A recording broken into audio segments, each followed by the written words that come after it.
And finally tonight, a comment on the reinstatement of Pete Rose. It should happen.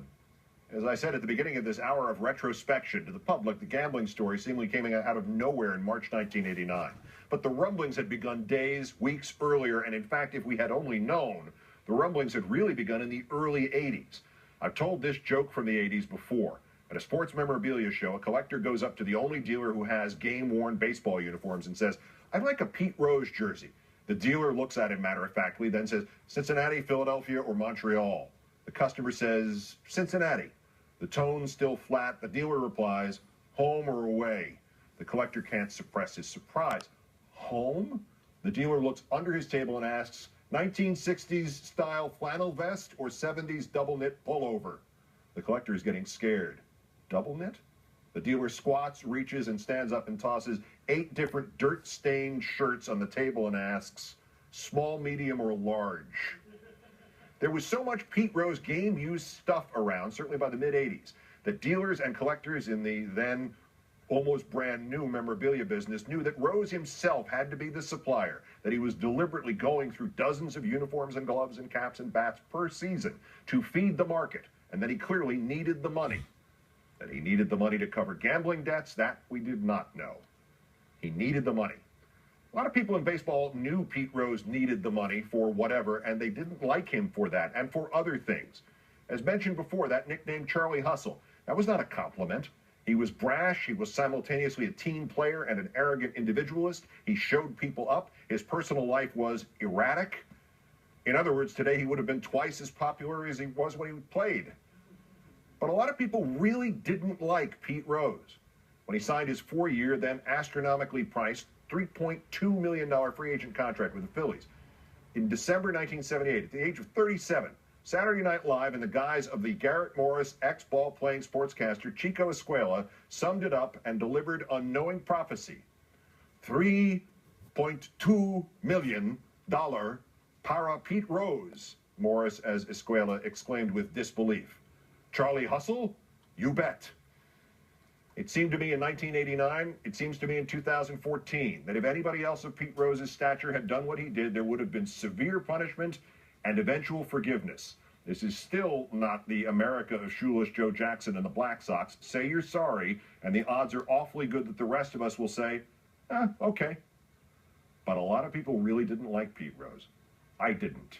From that day I watched Bart Giamatti at the podium in front of me banish Rose, I fixated on the idea that even if he'd only bet on the Reds to win, that constituted passive-aggressive game fixing. He has a bet down that night, but not tomorrow night. Maybe he uses his best reliever tonight instead of tomorrow night when he really needs him. And game fixing is baseball's version of life in prison without parole.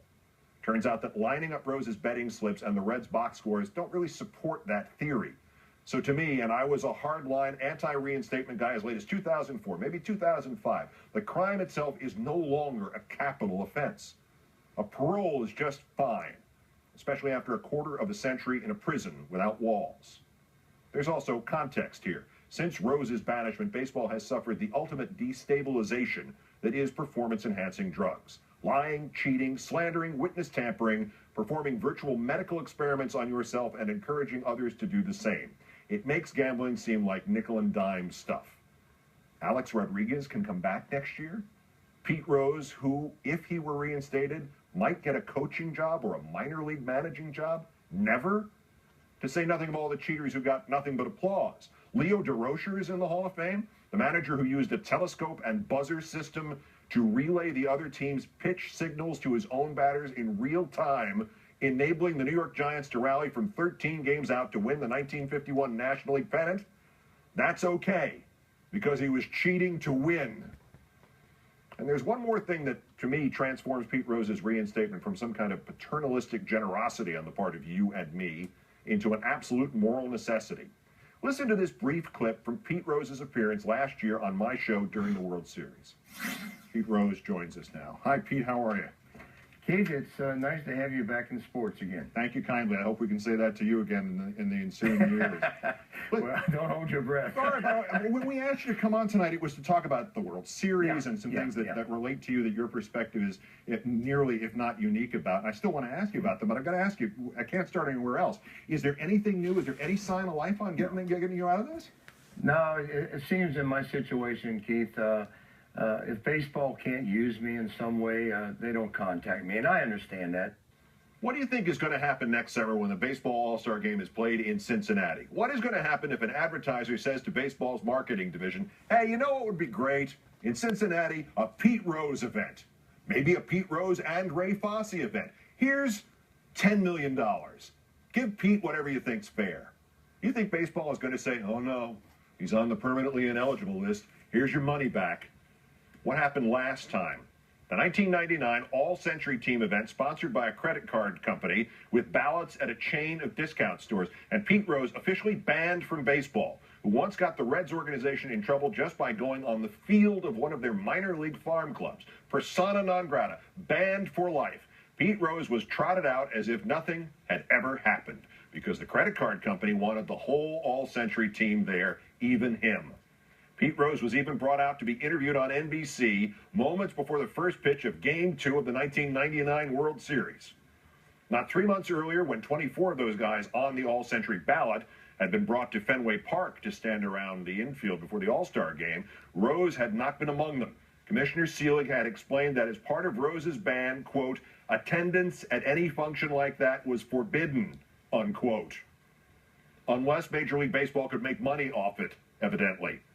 The hypocrisy about Pete Rose, baseball's hypocrisy, Bud Selig's hypocrisy, is subtle, but still shameful. Pete Rose's lifetime ban can be and has been turned on and off like a light switch. Just remember to bring enough cash. If baseball can't use me in some way, he said, they don't contact me. Enough of that. Let him back in. Thank you for watching.